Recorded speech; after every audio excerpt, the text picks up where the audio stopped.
Hello दोस्तों, किसी भी काम में सक्सेसफुल होने के लिए ज़रूरी है कि जान लगा दो या फिर जाने दो। इसका मतलब क्या हुआ? इसका मतलब ये हुआ कि आप लोग जो भी काम कर रहे हो उसमें अपना पूरा जान लगा दो, ठीक है? और उसको जाने मत दो। जान लगा दो या जाने दो मीन्स यदि आप पढ़ाई कर रहे हो तो उसको पूरा जान लगा के पढ़ाई करो, और जो जिस काम को आप नहीं करना चाहते उसको आप छोड़ दो, उस पे मतलब थोड़ा भी ध्यान ही मत दो। तो अभी आपका फ़ोकस क्या है? आपका फ़ोकस है पढ़ाई करना, तो पढ़ाई में पूरा जान लगा दो, ठीक है? तो बस इसी के साथ हम स्टार्ट करने जा रहे हैं अपना लेक्चर, और आज डिस्कस करेंगे हम लोग प्रश्नावली 9.3 के और भी क्वेश्चन जो नहीं किए हुए थे। तो अब स्टार्ट करते हैं। क्वेश्चन नंबर 13 प्रश्नावली 9.3, ठीक है? प्रश्नावली 9.3 चल रहा है अपना, और क्वेश्चन नंबर 13। इसके पहले 12 तक के हम लोग कर चुके हैं। आज स्टार्ट कर जाए 13 नंबर क्वेश्चन को पढ़ो। गुणोत्तर श्रेणी 3 3 क्यूब की कितने पद आवश्यक हैं ताकि उनका योगफल 120 हो जाए? हमको बोला है कि उनका योगफल 120 हो जाए, तो हम लोग क्या करेंगे, मान लेंगे कि माना गुणोत्तर श्रेणी के n पद आवश्यक हैं ताकि उनका योगफल 120 हो जाए। मीन्स माना गुणोत्तर श्रेणी के n पदों का योगफल, माना n पदों का योगफल 120 हो जाएगा ना। तो n पदों का योगफल का फार्मूला लगा दो। उसके पहले देखो, हमको a पता है, ये क्या है, प्रथम पद कितना है 3, सार अनुपात कितना होगा, दूसरा पद बाई पहला पद, मीन्स 3 स्क्वायर बाई 3 मीन्स 3 आ जाएगा। आर भी 3 आ गया। अब योगफल का हमको दो फार्मूला पता है, एक होता है जब आर ग्रेटर देन 1 होता है और एक जब आर लेस देन 1। तो यहाँ पे आर ग्रेटर देन 1 है, तो हम लोग क्या लगाएंगे, S n equal to a r की power n minus 1 divide by r minus 1। तो देखो, ताकि उनके योगफल 120 हो जाए, हमको पता है योगफल कितना पता है 120। ए कितना है 3, आर कितना है 3 है ना, 3 की power n minus 1 divide by 3 minus 1। इसको जब सॉल्व करोगे 3 4 40 आ जाएगा, इधर 2 80, 3 की power n minus 1 is equal to 80 80 आ जाएगा। 3 की पावर n कितना होगा 80 प्लस 1 81। इसको आप लिख सकते हो 3 की पावर 4, 3 3 का 9, 3 7 3 81, हाँ 3 की पावर n, तो n इक्वल टू 4। इसका मतलब गुणोत्तर श्रेणी के 4 पद का योगफल 120 हो जाएगा। ठीक है, वेरी सिंपल। देख लो किस तरीके से मैंने किया है, एक बार देख लो। मान लो गुणोत्तर श्रेणी का कुल पद n है। पहला पद a बराबर 3, सार अनुपात r बराबर 3 square by 3 that is 3। n पदों का योगफल क्या होगा, a r की पावर n माइनस 1 बटे r माइनस 1 जब r ग्रेटर देन 1 हो। यहाँ पे r कितना आ रहा है अपना 3 आ रहा है, इसलिए ये वाला फार्मूला यूज कर दिया। 3 r की पावर n माइनस 1 बाई 3, इसको हम लोग 120 के बराबर कर दिया। आफ्टर सिंप्लीफाइंग दिस 3 इंटू 3 की पावर n माइनस 1 उधर जाएगा 240 हो जाएगा ना। इसको जब मैंने सॉल्व किया तो n इक्वल टू 4 आ गया। ठीक है, 4 हो गया आपका आंसर। आगे बढ़ते हैं। क्वेश्चन नंबर 14, किसी गुणोत्तर श्रेणी के प्रथम 3 पदों का योगफल 16 है। प्रथम 3 पदों का योगफल 16 है तथा अगले 3 पदों का योगफल 128 है। प्रथम 3 पद, अगले 3 पद ना। तो गुणोत्तर श्रेणी का प्रथम पद, सार अनुपात तथा n पदों का योगफल ज्ञात कीजिए। यहाँ पे क्वेश्चन को ध्यान से पढ़ो। क्वेश्चन में बहुत सी चीज़ें पूछा है। गुणोत्तर श्रेणी का प्रथम पद निकालना है, सार अनुपात निकालना है, इन पदों का योगफल निकालना है मीन्स एस एन। ये सब चीज़ें हमको फाइंड करना है, ठीक है। तो पहले जो इन्फॉर्मेशन दिया उसको लिख लो। किसी गुणोत्तर श्रेणी के प्रथम 3 पदों का योगफल 16 है। तो प्रथम 3 पदों का योगफल क्या होगा, हम लोग मान लेंगे गुणोत्तर श्रेणी का प्रथम पद a है, सार अनुपात r है। तो गुणोत्तर श्रेणी क्या बनेगी, a comma a r comma a are square comma a are cube comma a are power 4 comma a r to the power 5। ये हो गया 6 पद। दिया है किसी गुणोत्तर श्रेणी के प्रथम 3 पदों का योगफल 16 है। प्रथम 3 पद मतलब a plus A R plus A R square कितना है ये है 16। तो यहाँ से मैं अगर a कॉमन ले लेता हूँ क्या बचेगा 1 plus r square is equal to 16, equation 1। उसके बाद क्या दिया है, तथा अगले 3 पदों का योगफल, अगले 3 मतलब चौथा पद, पांचवा पद और छठा पद, इसका योगफल कितना है 128। तो लिख दो अगले 3 पदों का योगफल means A R cube plus A r की पावर 4 प्लस ए आर की पावर 5। इसको जब सॉल्व करोगे, दिया हुआ कितना दिया 120 है ना। अब यहाँ से भी मैं क्या कॉमन ले लूँगा, ए आर क्यूब। मैंने ए आर क्यूब कॉमन लिया तो यहाँ बचेगा 1 plus r plus r square is equal to 128। अब मेरे पास दो इक्वेशन है, दोनों में मैं क्या करूँ कि हमको ए या आर में से कोई एक वैल्यू मिल जाए। तो आप देखो, यदि मैं इक्वेशन 2 को 1 से डिवाइड करता हूँ तो a 1 plus r r square cancel हो जाएगा, यहाँ पे बचेगा आर क्यूब। ठीक है, तो हम क्या करते हैं, इक्वेशन 2 को यहाँ पे लिख देता हूँ। मैं यहाँ पे करने जा रहा हूँ 2 डिवाइड बाई 1 मीन्स इक्वेशन 2 को 1 से डिवाइड करो। जब मैं डिवाइड करूँगा तो ये क्या है, a are cube 1 plus r square, LHS है ये, इसको डिवाइड करना होगा हमको। ए 1 प्लस आर स्क्वायर से ना, उधर कितना आएगा बराबर 128 बटे 16। जब इसको डिवाइड करोगे तो 1 ए से ए कैंसिल हो जाएगा, 1 प्लस आर स्क्वायर से ए कैंसिल हो जाएगा, तो बचेगा क्या, आर के ऊपर इसको डिवाइड करोगे 16 8 128 ना, 16 इंटू 8 128, 16 8 128, तो आ जाएगा आर क्यूब इक्वल टू 8। यहाँ पे लिखते हैं अब आर क्यूब बराबर आ गया 8। जब आर क्यूब 8 आ गया तो आर कितना होगा, 2 होगा। इसको लिख दो 2 क्यूब, यहाँ से 2 आ गया। आर की वैल्यू पता है, आर की वैल्यू आप किसी इक्वेशन में रख दो, ये मिल जाएगा। सपोज मैं आर की वैल्यू इसमें रखता हूँ समीकरण 1 में, तो यहाँ पे जब मैं आर की वैल्यू रखूँगा तो ये मिल जाएगा 16 बटे, ये आएगा इधर गुणे में, इधर आएगा भाग में हो जाएगा, तो 1 प्लस आर स्क्वायर, आर के सामने 2 रखोगे, दो दूनी 4, 2 6 1 7 ना, 2 दूनी 4, 2 6 1 7, हाँ, तो ये हो जाएगा 16/7। ठीक है, ये हो जाएगा 16/7। इन पदों का योगफल निकालना है, तो एस एन कैसे निकालोगे, देखो एस एन निकालने के लिए यहाँ पे जगह नहीं बच रहा है, तो मैं दूसरा यहाँ पे स्लाइड इंसर्ट कर रहा हूँ।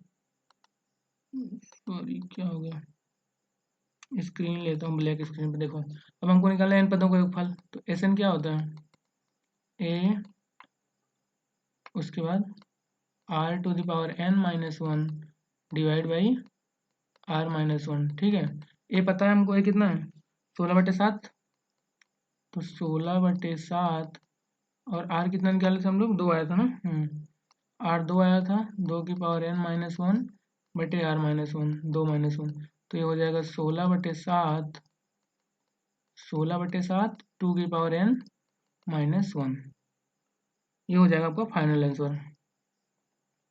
ठीक है, ये हो जाएगा आंसर। तो यहाँ पे 3 चीज़ें पूछा था, ए निकालना था, आर निकालना था और n पदों का योगफल निकालना था, तो ये मिल गया तीनों चीज़ें आपको। अब देख लो इसका सोल्यूशन कैसे निकालना है।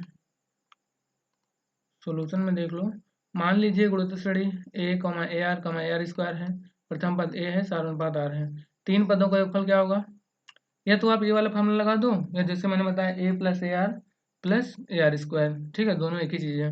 तो प्रथम 3 पदों का योगफल क्या होगा, ए 1 माइनस आर क्यूब बटे 1 माइनस आर बराबर 16। चौथा पद होगा ए आर की power n minus 1 means A R cube होगा। अगले 3 पदों का योगफल क्या होगा, तो देखो अगला 3 पद यहाँ पे इस तरीके से निकालना है कि ए आर क्यूब मान लिया पहला पद है, plus A R power 4 plus A R power 5, यही पहला, यही मीन्स अगला 3 पद होगा। तो अगर इसको देखो ना आप, तो ये गुणोत्तर श्रेणी बन रहा है, क्या बन रहा है, गुणोत्तर श्रेणी, और इसका पहला पद क्या है, ए आर क्यूब, और साधारण कितना आर है, तो इसको गुणोत्तर श्रेणी मान के अगला 3 पदों का योगफल निकालना है यहाँ पे। ठीक, तो यहाँ पे कंफ्यूज नहीं होना, जो मैं बताया वो भी सही है, जो यहाँ पे यूज किया वो भी सही है। क्या हो जाएगा, ए आर क्यूब पहला पद हो गया 1 minus r cube by 1 minus r बराबर 128। ठीक है, समीकरण 2 में 1 से भाग देने पर, जब भाग दोगे सिंप्लीफाई करोगे तो आर बराबर 2 आ जाएगा। आर बराबर 2 रखोगे कहाँ पे, किसी भी समीकरण में रख दो, मान लो यहाँ पे मैंने रख दिया, आर यहाँ पे 2 रखोगे तो एक वैल्यू मिल जाएगा। जब ए पता है आर पता है, तो एस एन क्या हो जाएगा, एस एन ए आर की पावर n माइनस 1 भाई आर माइनस 1। ठीक है, तो इसका मैं पूरा सोल्यूशन नहीं प्रोवाइड किया हूँ, शायद कुछ छूट गया है, बट मैं सॉल्व कर दिया था ना पूरा, तो वहाँ से आप लोग नोट कर सकते हो। ठीक, अब देखो 15 नंबर, एक गुणोत्तर श्रेणी का प्रथम पद ए बराबर 729 तथा सातवां पद 64 है, तो S7 ज्ञात कीजिए। पहले आप समझे S7 का मीनिंग क्या होता है। S7 का मीनिंग होता है 7 पदों का योगफल निकालना है। ठीक है, हम बोलेंगे ठीक है, प्रथम पद दिया हुआ है, सातवां पद दिया हुआ है, तो हम लोग क्या करेंगे, T7 का फार्मूला लगाएंगे। सातवां पद क्या होता है, ए आर की power n minus one means 7 minus one. T7 कितना दिया है 64, ठीक है। ए कितना दिया है 729 और यहाँ पे हो जाएगा आर की पावर 6। अब देखो यहाँ पे आएगा 64 बटे 729 इजिकल टू आर की पावर 6। अब हमको यहाँ पे कुछ करना है कि इसको 2 या 2 के पावर में करना है या 3 के पावर में करना है, तो 64 क्या होगा 2 पावर 6 होगा, ठीक। और 729 क्या होगा 3 पावर 6, तो उसको हम लोग लिख सकते हैं 2/3 इजकल टू आर की पावर 6। अब देखो पावर पावर सेम है, इसका मतलब आधार की तुलना कर दोगे ना बेस की, तो आर बराबर आ जाएगा आपका 2/3। ये पता है, आर पता हो गया। S7 निकालना है। S7 कैसे निकालोगे? अब देखो यहाँ पे आर की वैल्यू 2/3 है जो कि 1 से कम है। इसका मतलब हम लोग कौन सा फॉर्मूला लगाएंगे, Sn equal to a 1 minus r की power n divide by 1 minus r. तो ए कितना है 729 है, 1 माइनस आर कितना है 2/3, 2/3 की पावर 7 करना है ना, जिसको मैं थोड़ा कैपिटल ब्रैकेट में लगा दिया, बाई 1 माइनस 2/3। जब इसको सॉल्व करोगे तो 1 माइनस 2/3 पावर 7 रहेगा, और इसको सॉल्व करोगे 3 माइनस 2 मीन्स 1/3, तो 729 टू 3 आ जाएगा, ठीक है।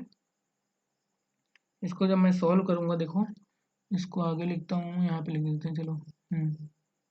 तो ये हो जाएगा 729 और ये 1 माइनस 2 पावर 7 करोगे तो 64 दूनी 128 आएगा, 128 यहाँ पे आएगा, और ये आएगा 3 की पावर 7 करोगे तो 729 इंटू 3 दैट इज 2187, ये आ जाएगा 2187, ठीक है। इसको सॉल्व करना, डिवाइड बाई 1/3 ना। जब इसको आप सॉल्व करोगे पूरा तो आपको यहाँ मिल जाएगा फाइनली 2059। इसको सॉल्व करने पर यू विल गेट 2059, वही हो जाएगा S7 की वैल्यू, ठीक है। गुणोत्तर श्रेणी का पहला पद ए दिया हुआ था, ए दिया है 729, मान लीजिए सार अनुपात 8 दिया हुआ है इतना। सातवां पद क्या होता है, a are power 7 minus 1 that is a are power 6। 729 r power 6 ये क्या था, एक वैल्यू है बराबर 64, क्योंकि दिया हुआ सातवां पद 64 है, तो यहाँ से मैंने आर निकाल लिया। जब आर मिल गया कोई दिक्कत ही नहीं है, S7 का फार्मूला लगा दिया, ए 1 माइनस आर की पावर n बटे 1 माइनस आर। यहाँ से जब सब कुछ सॉल्व किया मैंने तो यहाँ से कितना मिल रहा है 2059, ये हो गया आपका आंसर, मिल गया 2059, ठीक है। इस तरीके से क्वेश्चन लगा सकते हैं। क्वेश्चन में कुछ नहीं है, बस ए आर और टी एन एस एन, बस इतने फार्मूला का यूज करना है। आपको कोई इन्फॉर्मेशन देगा, कोई इन्फॉर्मेशन नहीं देगा, तो आपको वही देखना है कि क्या इन्फॉर्मेशन अवेलेबल है और क्या इन्फॉर्मेशन रिक्वायर्ड है, मीन्स हमको क्या निकालना है, ठीक है। इसके अतिरिक्त कुछ भी नहीं है क्वेश्चन में। 16 नंबर देखो, क्वेश्चन पढ़ो। एक गुणोत्तर श्रेणी को ज्ञात कीजिए, हमको क्या निकालना है जीपी, जियोमेट्रिक प्रोग्रेशन, जिसके प्रथम दो पदों का योगफल -4 तथा पांचवा पद तृतीय पद का 4 गुना है। तो ठीक है, तो हम लोग मान लेंगे कि माना गुणोत्तर श्रेणी का प्रथम पद ए तथा सार अनुपात आर है। जब ऐसा होगा तो हम श्रेणी क्या बोलेंगे, A R square a are cube, ये हो जाएगा श्रेणी, होगा कि नहीं होगा।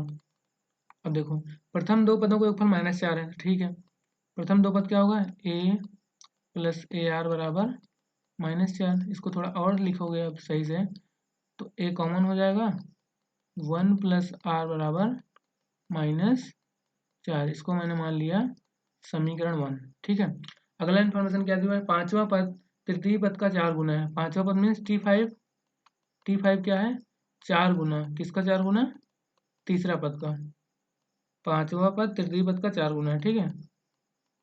तो अब T5 क्या होगा, ए आर की पावर 5-1 बराबर 4, T3 क्या होगा, ए आर की पावर 3-1। अब देखो यहाँ हो जाएगा ए आर की पावर 4 बराबर 4 इंटू ए आर की पावर 2। अब देखो ए से कैंसिल हो जाएगा, आर की पावर 2 से आर की पावर 2 कैंसिल हो जाएगा, आर की पावर 2 बचेगा, आर स्क्वायर बराबर 4, इसका मतलब आर इक्वल टू +-2। आर मिल गया हमको, हमको निकालना क्या है, गुणोत्तर श्रेणी निकालना है। जब आर पता चल गया, आर की वैल्यू यहाँ पे रख दो, ए निकल जाएगा। तो एक बार ए को +2 रखना पड़ेगा, एक बार ए को -2, सॉरी, एक बार आर को +2 रखना पड़ेगा और एक बार आर को -2, तो वहाँ से ए की 2 वैल्यू मिलेगा, ठीक है। तो उसके करस्पॉन्डिंग आप लोग वैल्यू निकाल लोगे। जब मैं r बराबर 2 रखता हूँ, मैंने मान लिया कि r बराबर 2 है, तो a कितना मिलेगा, 2 1 3 -4/3। ठीक, a मिल गया, r मिल गया, तो गुणोत्तर छड़ी क्या हो जाएगा, a comma a are means a -4/3 comma -8/3 -16/3 निकल जाएगा। जब एक बार r बराबर -2 रखोगे, r बराबर -2 रखने पर ये क्या आ गया, a 1 - 2 बराबर -4, तो -1 तो a बराबर 4 आ जाएगा। ठीक है, a बराबर 4 मीन पहला पद 4 होगा, तो वहाँ से भी श्रेणी निकाल लोगे, a 4 फिर 4 इंटू r मीन 4 दूनी 8, इस तरीके से निकल जाएगा ना। देख लो, इसका सोल्यूशन मैं दिया हूँ, इसलिए मैं पूरा पद नहीं निकाल रहा हूँ यहाँ पे। तो देखो, मान लीजिए गुणोत्तर छड़ी का पहला पद a है, सारानुपात r है। पहले दो पदों का योगफल a plus A R that is -4। पांचवा पद कितना है, ए आर पावर 4। तीसरा पद कितना है, ए आर स्क्वायर। पांचवा पद कितना होगा, 4 इंटू तीसरा पद ए आर की power 4 is equal to 4 into A R square. R निकल जाएगा कितना, +-2। यहाँ से आर मिल गया। आर मिलने के बाद आर की वैल्यू एक बार समीकरण 1 में रख दो। समीकरण 1 क्या है, इसको मान लेते हैं हम लोग समीकरण 1 है यहाँ पे। ठीक है, ए कॉमन ले हुआ है, तो 1 + आर इज इक्वल टू -4, ये हो गया इक्वेशन 1। तो यहाँ पे वैल्यू रख दोगे आप आर की, तो 1 + 2 मीन -4, तो ए इक्वल टू -4/3। सिमिलरली इधर भी जब ए पता चल गया, आर पता चल गया, तो श्रेणी निकाल लोगे। क्या होगा श्रेणी, a comma a are square a are cube dot dot ना। तो गुणोत्तर श्रेणी मिल गया -4/3 -8/3 -16/3। उसके बाद एक बार आर की वैल्यू -2 रखो। जब आर की वैल्यू -2 रखोगे तो एक वैल्यू यहाँ पे कितना मिल रहा है, जब आर बराबर -2 रखा तो ए मिल रहा है 4। यहाँ पे श्रेणी क्या हो जाएगा, 4 into -2 means -8, 4 into -2 square 16 means A R square a are cube, ये श्रेणी हो जाएगा। ठीक है, बस इतना ही कैलकुलेशन करना है इसमें। नेक्स्ट क्वेश्चन देखो, यदि किसी गुणोत्तर श्रेणी का 4वां 10वां 16वां पद क्रमशः एक्स वाई तथा जेड है, तो सिद्ध कीजिए कि एक्स वाई जेड गुणोत्तर श्रेणी में है। तो हमको पहला पद और आर के बारे में कोई इन्फॉर्मेशन नहीं दिया हुआ है, तो हम लोग मान लेंगे, माना गुणोत्तर श्रेणी का प्रथम पद ए तथा सारोनुपात आर है। ठीक है, चौथा पद दिया ना, 4वां पद ना, 4th पद लिखना चाहिए इसको, चौथा पद। हाँ, तो यहाँ पे लिख दो 4वां पद मीन्स T4। T4 क्या है, ए आर की पावर 4 - 1 होता है ना, ये क्या होगा, ए आर पावर 4 - 1, ये हो जाएगा x दिया हुआ है, इसको आप लिख सकते हो ए आर क्यूब, और यही कितना x। 10वां पद कितना है, आई। 10वां पद क्या होगा, ए आर की पावर 10 - 1 मीन्स 9, ये है y। और दिया 16वां पद ना, T16, ये कितना होता है, a are power 16 - 1 means 15, A R power 15, ये दिया हुआ z। हमको सिद्ध करना है कि एक्स वाई जेड गुणोत्तर श्रेणी में है। तो एक्स वाई जेड गुणोत्तर श्रेणी में कब होंगे, जब उसका सारानुपात r हो, या आप जानते हो 3 संख्याएं ए बी सी गुणोत्तर श्रेणी में होती हैं, तो b² = ac। तो हम लोग यदि यहाँ पे प्रूव कर दें कि y² = xz, then we can say that x y and z are in GP, mean geometric progression में है एक्स वाई जेड। तो हम लोग यही प्रूव करेंगे। y² कितना होगा, तो पहले y² निकाल लो। y² कितना है, यहाँ पे देखो, y है ए आर की पावर 9, इसका जब आप स्क्वायर करोगे तो ये हो जाएगा a² आर की पावर 18, समीकरण 1 मान लिया। एक्स जेड निकालो, एक्स कितना है, ए आर क्यूब। ठीक है, a are cube into z कितना है, ए आर पावर 15। जब इसको आप सॉल्व करोगे तो a इंटू ए स्क्वायर हो जाएगा और r की पावर 18 हो जाएगा ना। इक्वेशन 2, समीकरण 1 और 2 से आप देख रहे हैं कि जो वैल्यू ये है वही ये भी है, मीन्स y² = xz।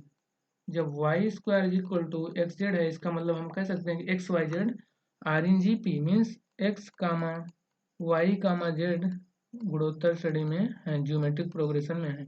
ऐसा मैं क्यों बोल रहा हूँ, क्योंकि हमें पता है कि यदि 3 संख्याएं ए बी सी गुणोत्तर श्रेणी में हैं तो b² कितना होगा, ac।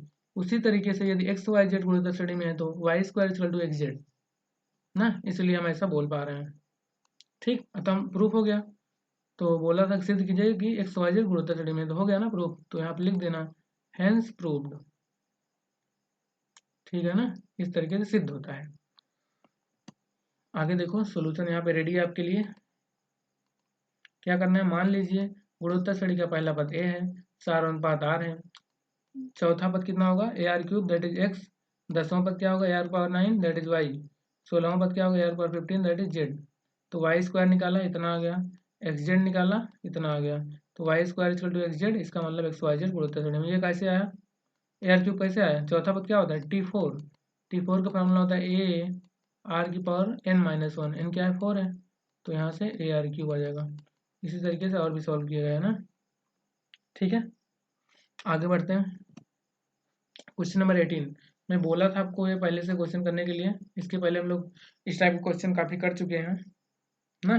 तो इसका लॉजिक क्या होता था, हमको दिया है कि n पदों का योगफल निकालना है, तो हम लोग मान लेते हैं कि इसके n पदों का योगफल कितना है Sn, तो 8 प्लस 88 प्लस 888 प्लस 48, इस तरीके से है ना, 8 4 time plus dot dot up to n पदों तक ना, अप टू nth टर्म। तो इस टाइप का क्वेश्चन जब भी आए तो पहले आप इसको ट्राई करो कि इसमें जो 8 है ना, में जो भी नंबर है उसको कॉमन ले लो, तो बचेगा 1 प्लस 11 प्लस 111 प्लस 41 ना, plus dot dot up to n पदों तक ना। अब देखो इसके बाद मैंने बताया था कि इसमें 9 से ऊपर और नीचे मल्टीप्लाई करो, तो मैंने डिवाइड कर दिया, तो 9 से मल्टीप्लाई भी करना पड़ेगा। जब 9 से मल्टीप्लाई करोगे हो जाएगा 9 प्लस 99 प्लस 999 प्लस 49। तो इसको देखो आप लिख सकते हो, 9 को लिख सकते हो क्या 10-1। सिमिलरली 100 को लिख सकते हो 10 स्क्वायर -1, 100 -1 सॉरी 99 को 10 स्क्वायर -1 प्लस 999 को लिख सकते हो 10 पावर 3 -1 एंड सो ऑन। इस तरीके से आता जाएगा ना n पदों तक। जब इसको आप देखो ध्यान से, जब देखोगे तो यहाँ पे देखो दो टर्म मिल रहा है 10 स्क्वायर 10 क्यूब 10 पावर 4, ये एक जीपी फॉर्म कर रहा है ना, जीपी का फॉर्मेशन हो रहा है, that is 10 plus 10 square plus 10 cube plus dot dot up to n term ना। और देखो माइनस के साथ इधर क्या है 1 1 1 1 1 1, ये कितनी बार आएगा, ये भी n बार आएगा। तो इसका योगफल कितना हो जाएगा, 1 1 को n बार जोड़ोगे तो 1 into n that is n हो जाएगा। और ये क्या है गुणोत्तर श्रेणी का योगफल है, तो बस निकाल लो। तो यहाँ पे 8/9 तो रहेगा ये हो जाएगा a मीन्स 10, प्रथम पद 10 है ना, r की पावर n मीन 10 की पावर n -1, ठीक है, a r power n -1 divide by r -1, r कितना 10 -1 इतना हो गया, -1 इंटू n, ये तो होगा इधर वाला, ठीक है ना। इस तरीके से सॉल्व कर लोगे तो यहाँ आ जाएगा 8/9 और ये हो जाएगा 10 की पावर n-1 डिवाइड बाई 9 और -n। ठीक, इसको सिंप्लीफाई करोगे तो इसको मल्टीप्लाई करना पड़ेगा, 8/9 इंटू 10 करोगे तो 80/81 -8/9 ना। तो देख लेना क्या आएगा आंसर, यहाँ पे मैं सोल्यूशन दिया हूँ आपको, सोल्यूशन को ध्यान से एक बार देख लो। कैसे देखोगे, s equal to 8 plus 8 plus 888 plus n पदों तक ना। तो s इक्वल टू 8 कॉमन लिया पहले मैंने, तो 1 प्लस 11 प्लस 111 n पदों तक ना। उसके बाद मैंने क्या किया 9 से ऊपर नीचे मल्टीप्लाई किया, मीन्स 9 से जब मैंने इसमें मल्टीप्लाई किया तो 9 से हमको डिवाइड भी करना पड़ेगा, मैंने डिवाइड किया और ये मल्टीप्लाई किया, तो ये 9 इतना हो गया। अब 9 को आप लिख सकते हो क्या 10 -1 100 -1 1000 -1 n पदों तक ना। अब इसको मैंने दो सीरीज में तोड़ दिया, ब्रेक कर दिया दो सीरीज में। देखो एक सीरीज बन रही है 10 100 1000 मीन्स जीपी, दूसरा सीरीज बन रहा है 1 -1 मीन्स 1 वाला, तो जीपी हो गया 10 प्लस 100 और ये वाला -n। ये 111 n बार है, इसका मतलब -n लिख सकते हैं हम लोग। तो आगे है इस तरीके से, यहाँ पे आया फिर इसको मैंने अंदर मल्टीप्लाई किया, तो 8 10 80 9 9 81 10 पावर n-1 -8/9n। तो इस तरीके से आंसर आ जाएगा। इस टाइप का क्वेश्चन हम एग्जाम्पल में सॉल्व किए थे, इसलिए आप लोग कर लिए होंगे हमें उम्मीद है, ठीक है। ऐसा क्वेश्चन और भी है विविध में, विविध प्रश्नावली आई थिंक 9.5, चेक कर लेना एक बार। अनुक्रम 2 4 8 16 32 तथा 128 32 8 2 1/2 के संगत पदों के गुणनफल से बने अनुक्रम का योगफल ज्ञात कीजिए। मीन्स पहले क्वेश्चन को ध्यान से पढ़ो, बहुत अच्छा क्वेश्चन है। क्वेश्चन में क्या बोला है? अनुक्रम 2, 4, 8, 16, 32 तथा 128, 32, 8, 2, 1/2 के संगत पदों के गुणनफल से बने अनुक्रम। तो संगत पद मीन्स जैसे इसका पहला पद इसके पहले पद से मल्टीप्लाई करो, इसका दूसरा पद इसके दूसरे पद से मल्टीप्लाई करो, इसका तीसरा पद इसके तीसरे पद से मल्टीप्लाई करो, इसका चौथा पद इसके चौथे पद से मल्टीप्लाई करो, इसका पांचवा पद इसके पांचवें पद के साथ गुणा करो, और जो अनुक्रम बन रहा है तो पहले गुणा करो। तो 2 × 128 कितना हो जाएगा? 128 दूनी 256 हो जाएगा। और 4 × 32, 32 चौका 4 दूनी 8, 4 3 12, 128। 8 × 8 64, 16 × 2 32, 32 × हाफ 16। तो ये अनुक्रम बन रहा है, ठीक है। पदों के गुणनफल से बने अनुक्रम का योगफल ज्ञात कीजिए। हमका ये सब का योगफल निकालना है ना, क्या करना है? ये सब का योगफल कितना पद है? 1 2 3 4 5 पद है। तो देख लो, तो पहला पद हो जाएगा 256, ये गुणोत्तर श्रेणी का फॉर्मेशन कर रहे हैं ना। और आर क्या होगा? दूसरा पद बाई पहला पद, दूसरा पद कितना है? 128 डिवाइड बाई पहला पद कितना है? 256। तो 128 एकम 128 दूनी 256, तो आर आ गया 1/2। अब 5 पदों का योगफल निकालना है, तो आर की वैल्यू 1/2 जो कि 1 से कम है, तो हम लोग कौन सा फार्मूला यूज करेंगे? S5 = A1 - r⁵ by 1 - r। ये कितना है? 256 1 - 1/2⁵ यहाँ पे रखोगे, यहाँ पे कैपिटल ब्रेकर लगा देते हैं, बाई 1 - 1/2। जब इसको सिंप्लीफाई करोगे नीचे आ जाएगा 1/2, इससे मल्टीप्लाई हो जाएगा, तो 256 2 जा 512, और ये हो जाएगा 1 - 1/2⁵ मीन्स 32। इसको सॉल्व करोगे 31/32 आएगा, और यहाँ पे 512 ना, तो 512 इंटू 31/32, जब इसको सॉल्व करोगे 6 दूनी 12, कितना बढ़ जाएगा? 2⁵। सिंप्लीफाई करो, देखो कितना आ रहा है। जब इसको सॉल्व करोगे आप तो आई थिंक कितना आएगा? 32 ही हो जाएगा, 4 9 16 हो जाएगा। हाँ, 16 दूनी 32, 16 3 48, 3 51, हाँ 16 आएगा। 16 एकम 16, 16 3 48, 1 49, तो आई थिंक 496 ना। यहाँ से आपको 496 मिल जाएगा, ठीक है। इसका आंसर हो जाएगा 496। देखो, अनुक्रम 2 4 8 16 32 तथा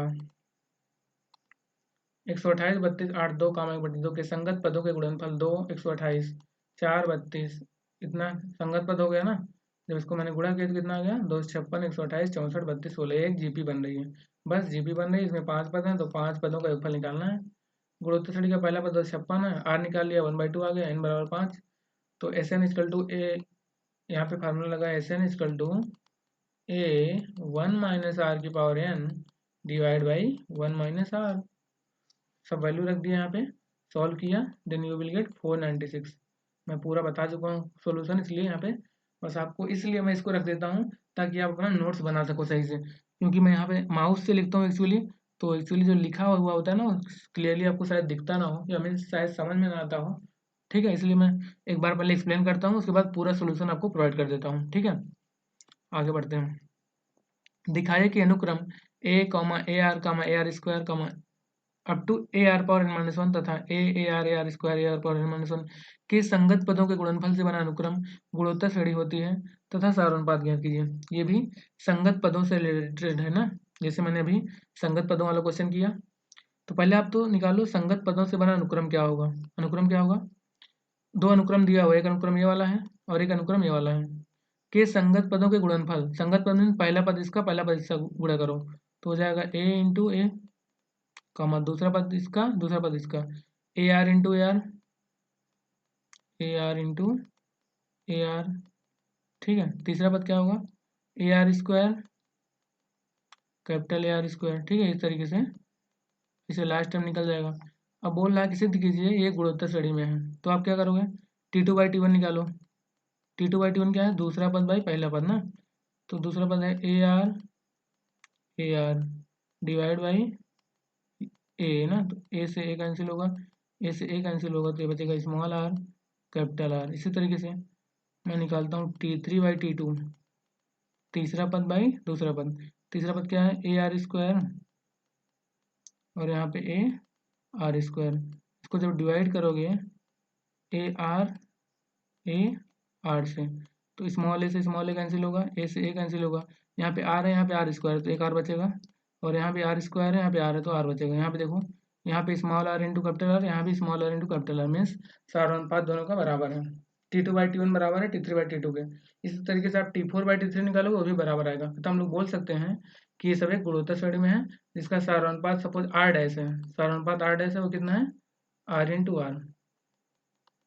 इस तरीके से यहाँ से एक जनरल क्वेश्चन बन सकता है कि यदि दो अनुक्रम गुणोत्तर श्रेणी में है, जैसे ये गुणोत्तर श्रेणी में है और ये भी जीपी में है, मीन्स दो अनुक्रम गुणोत्तर श्रेणी में है, तो उनके संगत पदों को मैं गुणनफल करूं, उनसे जो प्राप्त अनुक्रम होगा वो भी गुणोत्तर श्रेणी में होगा, जिसका सार अनुपात उन दोनों श्रेणियों के सार अनुपात के गुणनफल के बराबर होगा।